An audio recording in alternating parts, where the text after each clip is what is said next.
Welcome. You are listening to I Have Questions with Michael Ruland. Have you ever asked a question, been in a classroom, been curious, or ever wanted to teach and learn? Then you're in the right place. Because I have questions. I am very passionate about being curious, about being educated, and most importantly, about having questions. Join me on this journey as I share stories, talk to some fun and inspiring people, gain insights to being a better teacher, better student, and maybe even a better human. I am very passionate about being curious, about being educated, and most importantly, about having questions. I hope you're ready because I have questions.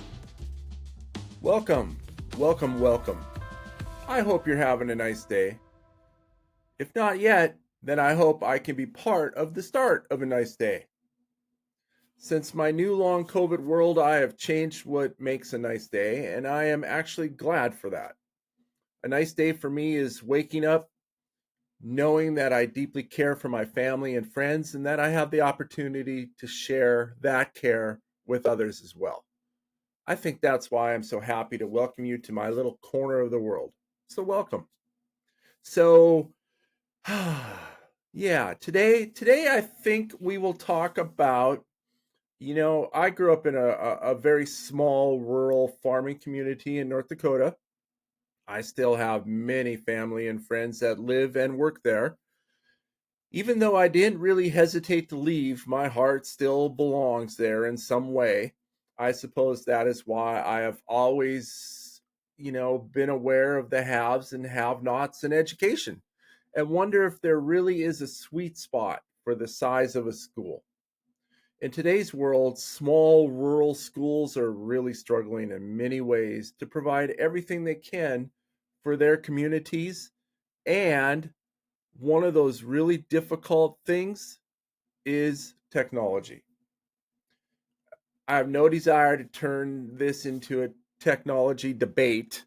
I have it on good authority that it is here to stay. So we will talk to, I can hardly wait for you to meet them. So a couple years ago-ish, I graduated from Max Public High School, home of the Cossacks, a member of a class of 16.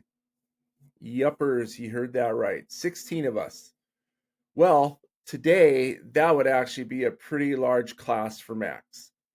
I have nieces and nephews who recently graduated from Max, as well as ones that are still proud Cossacks. And they are using technology in their classrooms and moving into a world that, relies on that technology. So today I am going to talk with the school board president and principal of Max Public High School. Actually, Max Public School. I'm excited. Are you ready? I'm ready. So then let's go, because I have questions. As I think back on it, interestingly enough, one of my most vivid memories of high school was the two computers we got at Max Public School in 1983, my senior year. I remember one of our classes, we got to figure out how to make a counting program, and the first thing we did was set up a voting program for homecoming royalty. I do remember buzz about not using pencil and paper, security, and what if the computer crashes, and all that happy stuff. But we set it up and we put that thing in this little room that was sandwiched between our study hall and the library. And the high school paraded through that room and voted using our program that we made on one of these computers. I thought it was amazing. And as I look back on that, I hope we all have one of those moments that sticks with us, whether it's in the form of technology or not, that we can look back on with pride and fondness and realize that those are the moments that propelled us forward and cemented our curiosity in our life. And I hope that we never lose that curiosity and that, we keep pushing and questioning and being curious. And that's really what this is all about. So Let's keep being curious and move forward here, huh? All right, guys, as we talked about, my guest today, well, actually, guests. Yep, I said guests. I'm not sure what is wrong with me. No, no one needs to answer that question, especially those that know me. Anyway, nothing like jumping in feet first and testing all the technology I have available to my feeble little mind, like having two guests. Anyway, one of these guests is the principal of my old high school, Max Public Home of the Cossacks. She's been in education for 3 decades plus or so, and she is the principal of Max Public High School, Robbie Joe Morgan. How are you doing, Robbie Joe? Doing fantastic. Thanks for Awesome. having me. Thanks for being here. I appreciate it immensely.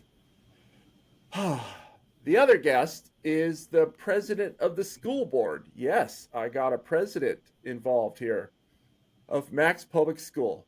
He has 3 kids that are currently students there, and he and his wife are also graduates of Max Public.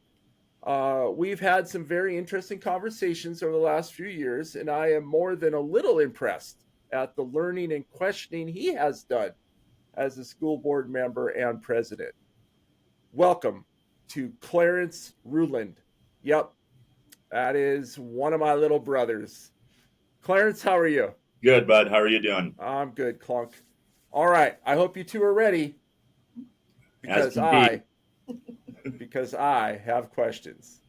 So, for better or worse, our school years will always leave an imprint on who we are. I personally have never once felt that I missed out on anything by going to a super small rural school. In fact, I quite often point out that with my ADHD and dyslexia, had I not been at a small school, I'm pretty certain I would not have graduated school. So, as we discuss some technology issues facing small schools, and I do so with some worry for those schools and the steep hills they have to climb, I want to get into technology from your point of view. So, Robbie Joe, earlier I told a story about the first computers ever at Max Public High School. There were 2 of them, and this was back in 1983, and they were in a little room between the library and what we called our study hall. I don't know, I'm assuming there's still a little room there. Technology room. Technology room. Oh, you're kidding. No, it's where So- Mr. Bauman's class was. In 1983, it was the technology room, and in 2025, it still is. So technology has been in use around for a long time. Robbie Joe, in your 35 years as an educator, you've seen some things. How has the introduction of technology, specifically in Max's case, the use of Chromebooks, made a difference in education, good and bad? Well, this is my 4th year at Max, so that's what my answer is going to be based on. When I got to Max, everybody was one-to-one with a Chromebook or an iPad. They had a transition, so every so many years they would get new and update. The teachers have what they call a BenQ, which is like a smart board on wheels to display. Some teachers embrace the whole technology and love it and go with it, and some are a little bit more cautious. I do feel that there is a nice mix between kids using technology and using paper, pencil, and books to complete assignments that are required. They use Google Docs and slides to create things, posters, presentations for their different classes, but they also show the old-fashioned way in cutting out pictures or printing off pictures and using markers and pencils to create poster boards. Yeah, cool. So I guess, do you think having that mix between teachers who totally embrace it and teachers who use it sparingly or enough anyway, do you think it's important that there is a mix, or do you think it's better if the kids are at a place where it's everybody's on the same level of using it? What do you think? I think a mix is nice. I know we live in a technological world with the cloud and everything that goes with that, but there is something to be said about being able to write a paragraph on a piece of paper and having your handwriting being legible and knowing that a computer is a tool. It's not the be all end all of things. Doing research, using an encyclopedia, which is a cool thing, or use dictionary instead of your phone or Google. Mm-hmm. I do think that having a well rounded education using all of the pieces and parts are good for kids. Yeah, I exactly right. I mean, we we grew up with an entire encyclopedia library in our house. I'll never forget those red and beige books up there, right? Yeah. So Clarence, follow up to that question: how do you see the use of technology affecting your own kids? And then how do you parlay that into your role as a school board president? With that, I think the biggest concern I have with that as a parent is the kids know more about that technology side than I do. And Mm-hmm. so I sit there and I have a hard time helping them when it comes to some of their homework on the computer or the Chromebook because I don't know the steps on how to get to what they're trying to do. So Yeah. it to me that is my biggest issue. Luckily I have a little bit of computer background, but to get to that quick answer quickly, it takes me a lot longer than what it takes my kids to get to that Mm-hmm. point, and that scares me. Because I thought I was pretty well versed in computer literacy, and no, not when it comes to the doing the homework that the kids do. My oldest 13, he talks more about how to get through egg class on the computer, and I tried. He missed a grade. I tried getting in there, and I just look. You need to go talk to your teacher because I have no clue. Mm-hmm. Um, and with the two youngest, my 5-year-old, he knows more about phones now than I do. He Yeah. can break into his phone, and it's like, okay, I don't know how to get it any worse. To Yeah. where you can't just. So with that, as a parent, you get frustrated because our ability to help our kids, especially when it comes to the computers or Chromebooks, we're lacking in that knowledge on how to operate them. Yeah. Um, as a board president, with that being said, what do we do as a district to help these parents get caught up to where they can help their kids at home? The teachers are only there for 7 hours a day to help teach these kids either on the Chromebook or on a hardcover book. They go home, they're not getting the help, especially on that technology side, because parents, I don't know the percentage of it, but I'd say half of our district, the parents are older to where they don't have a clue probably how to run a Chromebook or get to Yeah. that point. Yeah. It's so that really, I guess, makes me wonder from a principal's point of view, Robbie Joe, then, how is the community in your 4 years there reacting to Chromebooks and iPads being used in school?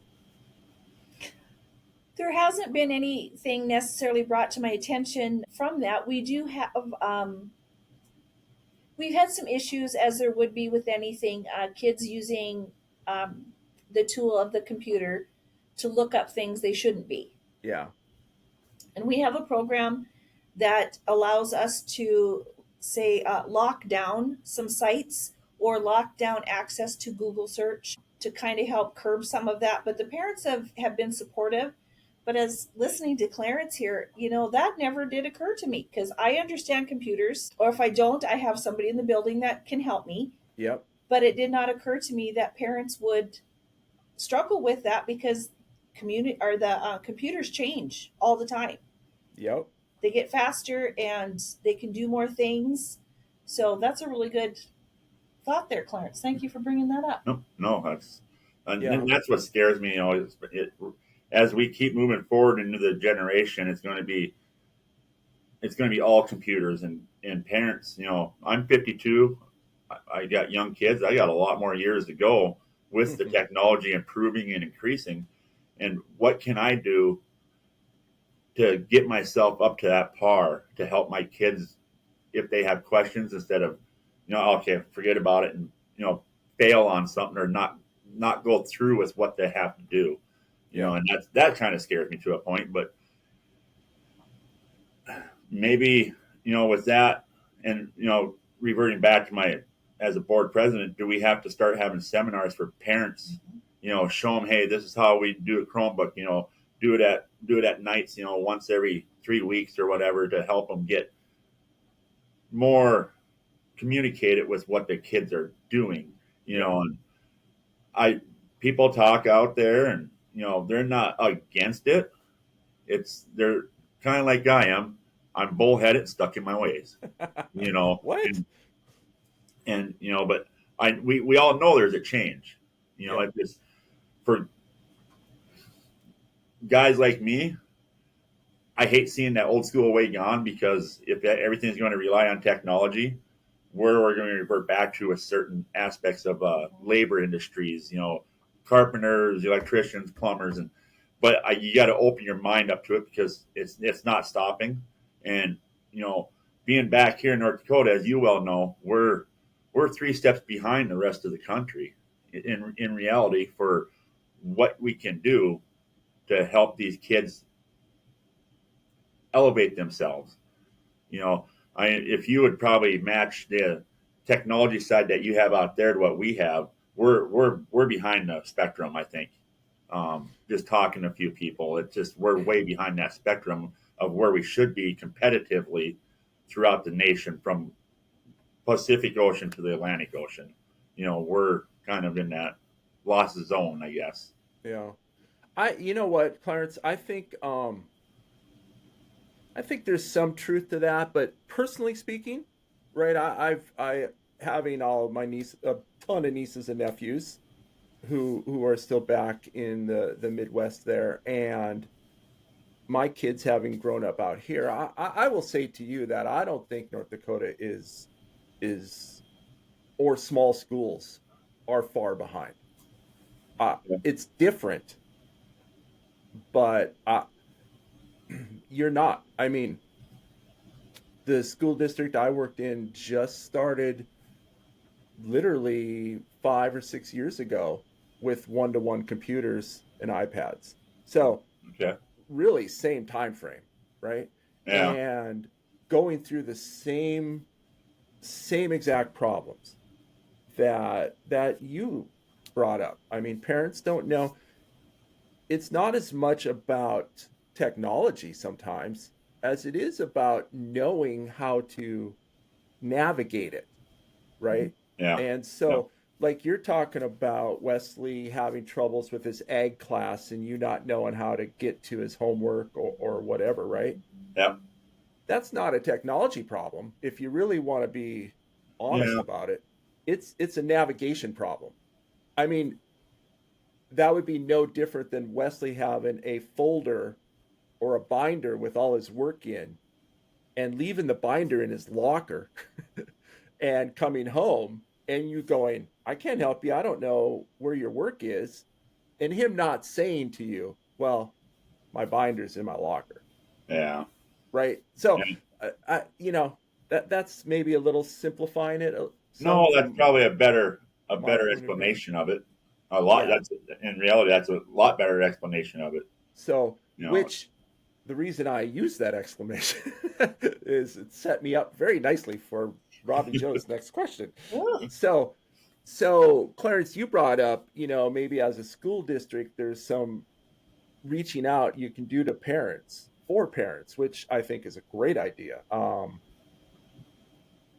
But Robbie Joe, do you think teachers, you know, I know you're a principal, sitting principal, you've got teachers working for you. So having been an administrator, I want to be gentle with this question, but where do you think the teachers land in this having the kids ready to go home to have their parents help them with their work, right? Because when I was teaching, I never once expected to send my kids home so that they had to ask mom and dad for help because I knew everybody had different levels of math knowledge and different levels of everything, right? And so, is there a fine line with what the teachers are doing to set these kids up in technology world to go home and then use it? I think our students are well versed on what is expected with computers. I know our second grade, they can be in and out of Google Classroom.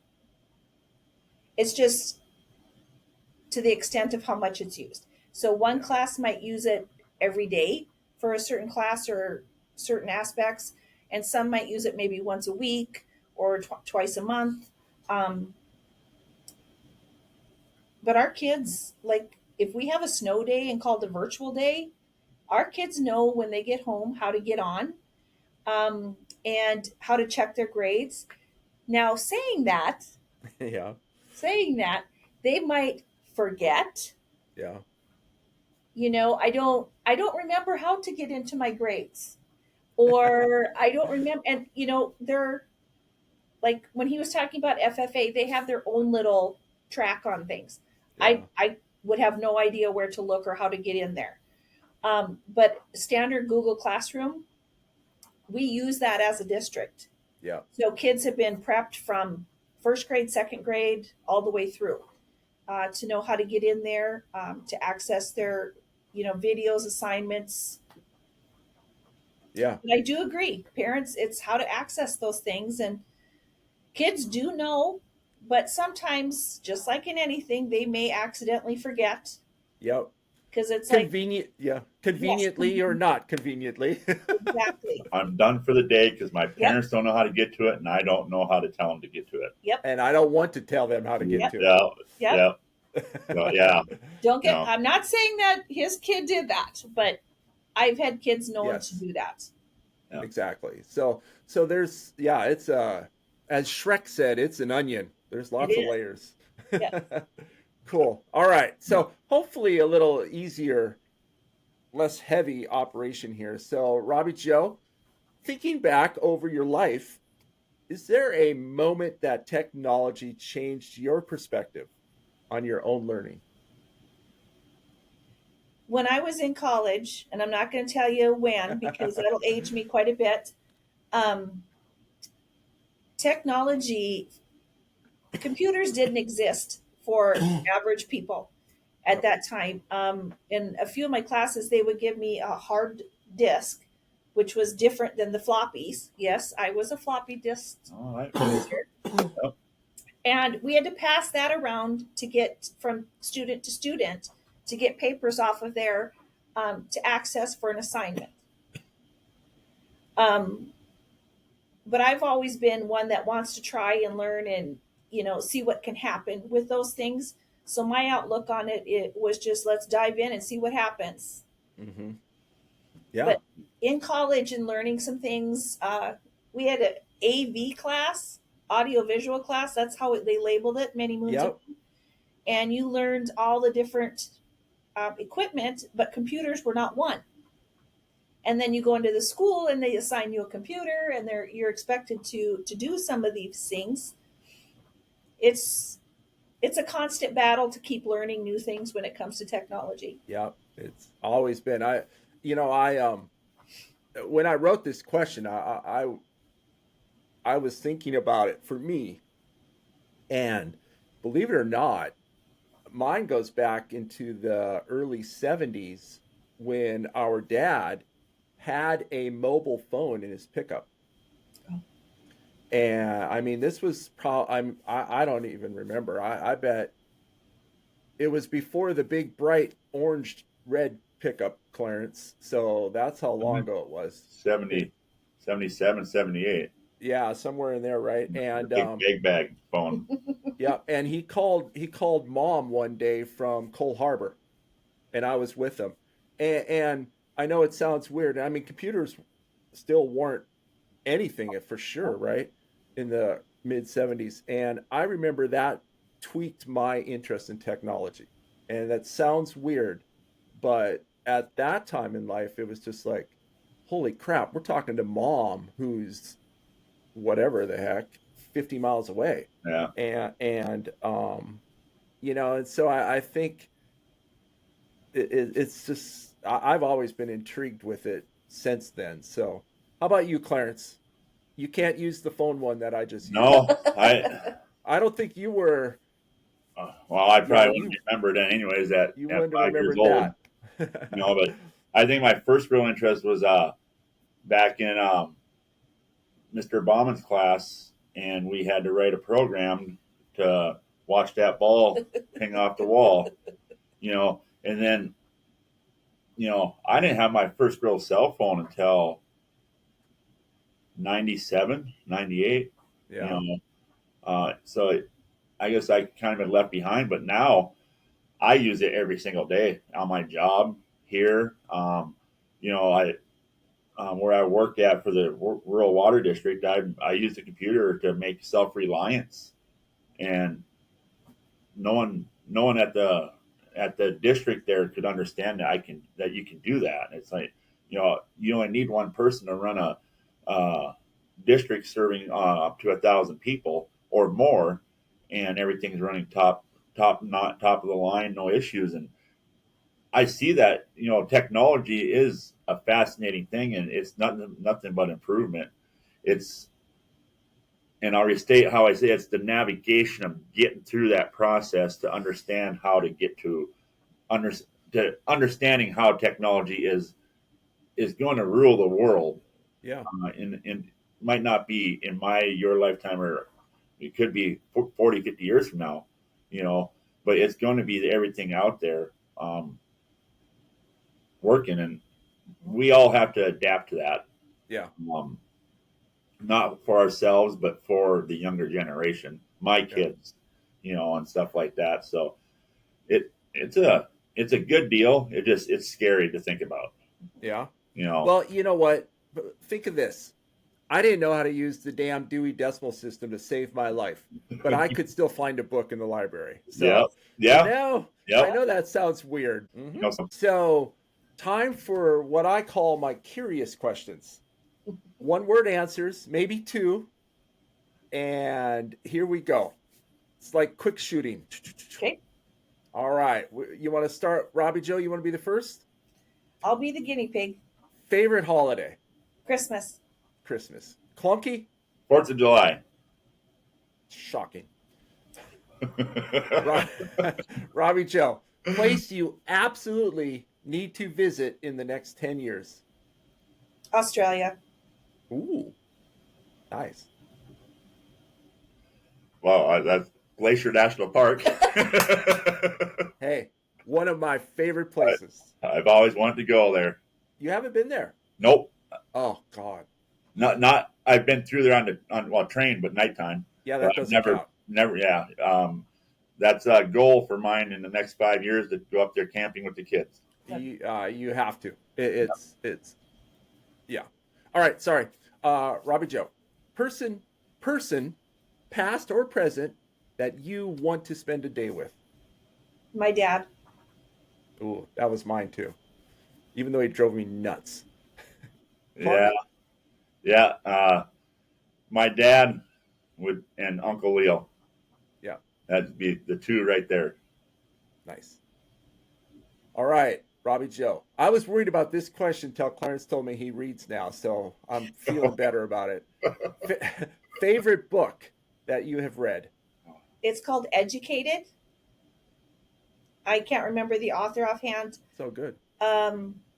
But it's educated about a girl who struggled, and her dad was one of those extremist militia kind of people, and how she ended up her life and how she went to college and made something of herself in spite of Nice. everything. So Nice. Educated. All right, Clarence. So this is going to shock you, but when I read books, I have a hard time digesting what I read. Yeah. But every time I think of it, it's Tom Sawyer, Huck Finn. I read that back, I think, in 7th grade or 8th grade, and Yeah. it's the first book that I can remember pretty much the whole story from front of paperback to back of paperback. Yeah, it was definitely on the reading list when we were Yeah. in Max. That's for Yeah. sure. I can't even tell you what the title of the one I'm reading right now. I don't maintain that information, like that reading. Oh, Huck Finn is a good one. Yeah. All right, last one. Robbie Joe, who's your favorite band, song, or concert you've been to? Um, Shania Twain, Mm, Any Man of Mine, and I went with my daughter. That's why it holds some special awesome. memories. Awesome. Uh-oh, Clarence is thinking because he's looking at the wall. My favorite song of all times is AC/DC Thunderstruck. But if I was going to pick a concert I've been to, it'd probably be Charlie Daniels and Travis Tritt. Oh, Yeah. Devil Went Down to Georgia. That was Mm. that'd my be first fantastic. concert, and I think I've only been to 4 in my life. That might even be high, But Yeah. Foreigner, but Foreigner. AC/DC Thunderstruck. Nice. I saw them live in concert a couple times. See, Or once. that's I how would I got. love to see AC/DC. That's how I got used to this stuff. Driving with him up to Can-Do, Absolutely. rocking out. Absolutely. You're talking All right. language. All right, your turn, you two. The show is yours. Did I miss something, or is there anything you'd like to add, or do you have a question? What? Your call. Couple minutes. Well, I do have to say, I grew up in a small community, and I drive every day from Minot to come to Max. And it really is a home family feeling school. I Mhm. know we're small, but there's some really great things happening here because people they care about the kids and they care about making sure that they have the skills that they need. And our Yeah. school board supports that. So we're just kind of a little bit of a hidden gem here in Max. So if I can plug that, Please um, do, because I we're agree. pretty awesome.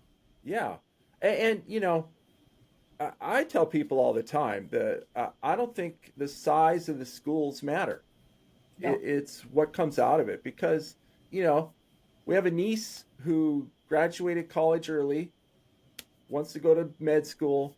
Uh, we have Clarence and I survived coming out of there, Yeah, with and if us two knuckleheads, 7 of us. I was yeah. going to say, did the teachers survive though? Actually, you know what? Hannah Grass still talks to me, which Oh, is remarkable because I'm sure he wanted to kill me on a daily basis. Yeah, I don't know. Is Mr. Bauman probably would run me over if he saw yeah, me, but yeah. Mr. Hanegraaff or Mr. Haugie's apologizing. yeah, So mean. for making us But yeah, run till the garbage cans filled up. Mr. Mack, I talked to his son DeWitt just a month ago, so yeah, small schools. I love them. I'm with you, Robbie Joe. Awesome. no, small schools are great. I mean, um, I think the biggest thing especially with our district here, for the last 4 years, consistency with the administration and teaching. You can Yeah. see what I see. Kids are more responsive to the individuals because it's not such a turnover rate. Yep. How do you keep that consistency going throughout small? What doesn't matter, small or big. It kids, they, what word am I looking for? They like to see the same thing kind of over and over, Yeah. but it's a safety thing for Yeah. kids. comfort. Comfort zone. How do we navigate continuing to keep that going with everything else that's happening? The raising of technology.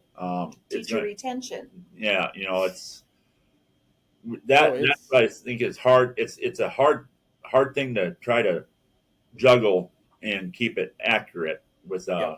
everything. So Oh, I totally agree, Clarence. It's and that, quite frankly, has zero to do with the size of a school anymore. yep, no, it's Um, it's it's one of the many reasons I decided to do this podcasting thing, but one of them is, education gets an unfair rap.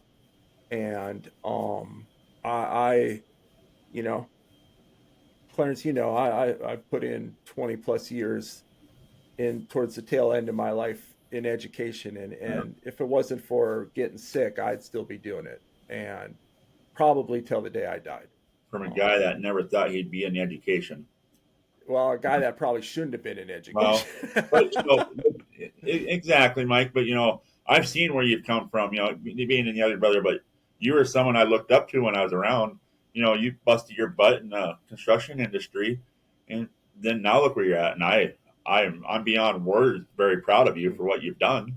It's we have differences, but that should be in everybody's deal. But Yeah, that's why I like, when you ask me to be on this, I have questions. We all have questions about why you think this and why you think that. yeah, It's if we can't communicate, we're not going to be better for the generation coming up if we can't communicate as individuals. yep, It's I've learned a lot from you. There's people I disagree with that I don't want to listen to, but I still listen to their side of it. yeah, You know, but there's good points in everything. Yep. yep. So I agree. Well, now I feel bad for putting you on the bucking barrel once in a while. oh yeah, that made my legs longer because you tied them tight. We can do a whole show on that some I'm other just gonna time. say we can do two whole shows on that. The thing I remember is the bloody knuckles. You and Mr. Schroeder go home. My hands all puffed up, and Mike's just laughing. Is he still driving bus? Yes, he is. All right. Well, next time you see him, smack him for me. Yeah, I will do that. All right. All right, guys. I appreciate you very much. I hope you have a great next 3 weeks, huh? About 3 weeks? Yeah, Yeah. two Just more. under. The 19th. 19th. Mhm. Oh Yeah. my God. North Dakota's getting soft. We used They to have are. to go to the 23rd. We used to go to the 23rd. You'd go Yeah. shopping to make sure it was. Yeah. Mom and Dad would pick us up from school and we'd get to Yep. go Christmas shopping on Then the we'd be 23rd. back to school day after the first. Yeah. Yeah. They Wow. took snow days back then, real deal, real tight. It's Yeah. yeah. Cool. That All was right. the good part about the technology. Now Yeah. kids, if we have missing, more days than we're allotted, they have that virtual learning, and Yeah. so it's a good deal. Yep. In reality, I guess we could have talked about this previously. I've heard people say that the kids don't really learn on virtual learning as well because the teacher's not there with them. Yeah. Even though they're on video, it's that in person Yeah. Yeah. touch. That's important. Yeah. So Yeah. Having survived COVID, Yeah. virtual learning, I am not a fan of virtual learning. So, I don't know many teachers that are. whew, yeah. whew, that about did is in. All right, you guys. I appreciate you. Have a great rest of your day, and thank you so much for answering my questions. Nice to meet you, Michael. Nice Thank to meet you. you. We will do this again. All right, maybe. No, we will. I got more stuff in my mind. Uh-oh. Oh, I have a lot more questions. oh, Lord help me. Cool. All right. Thank you. Thanks, brother. Bye-bye. All right. That was awesome. I'm so happy I got a chance to talk to Robbie Joe and Clarence. Thanks for joining me on that talk, everybody. So thanks to all of you for joining me on this little journey to be curious and ask questions. I hope you're enjoying it. Please, if you have questions of me or ideas or comments, touch base with me at ihavequestions2025@gmail.com. It's very easy. I have questions 2025@gmail.com.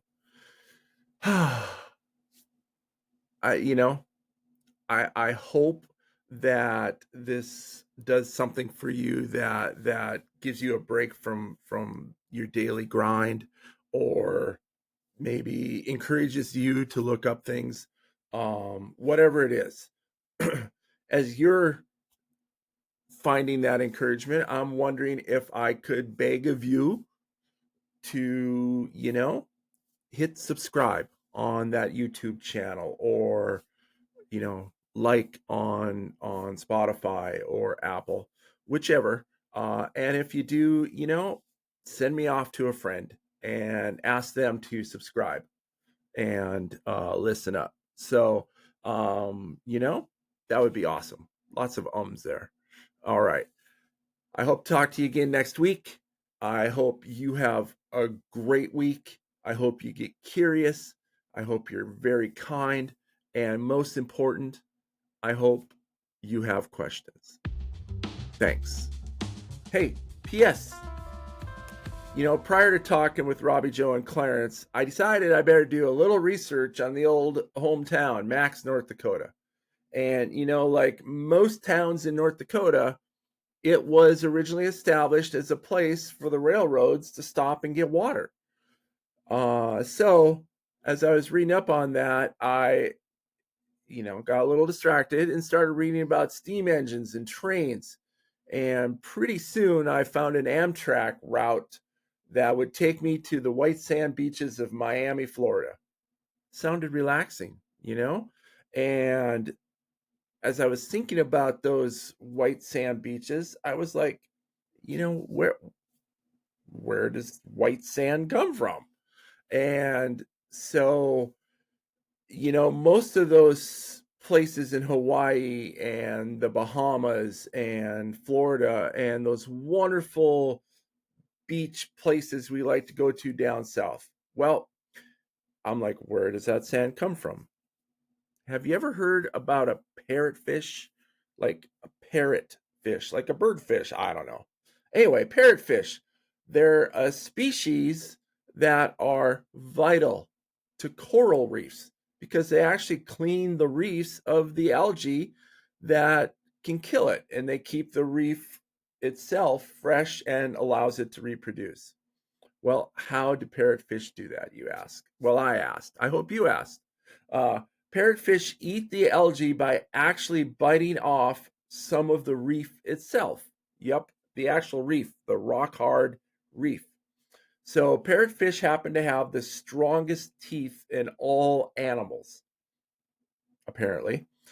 You might ask, what do those parrotfish have to do with the white sand beaches? Well, everything.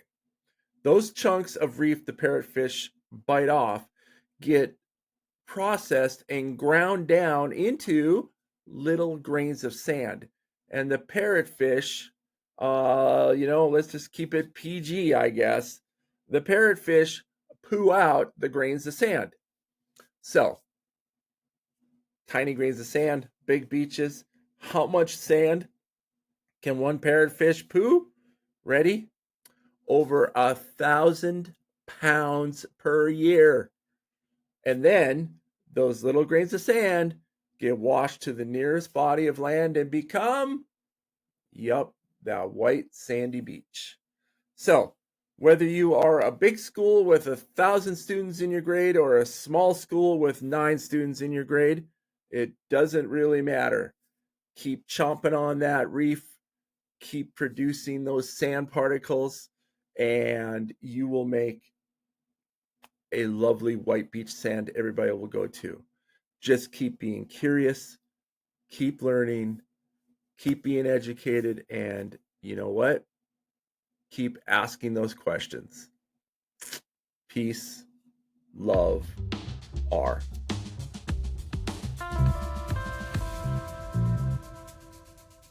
This has been a production of SMEB LC Enterprises. Please give us a thumbs up, share us with others, and come back next week for another leg of our journey.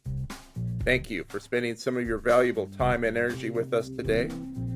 This is also a great time to reach out to someone in your life and just ask them, how are you doing? Don't wait until next week. And remember, it is always powerful to say, I have questions.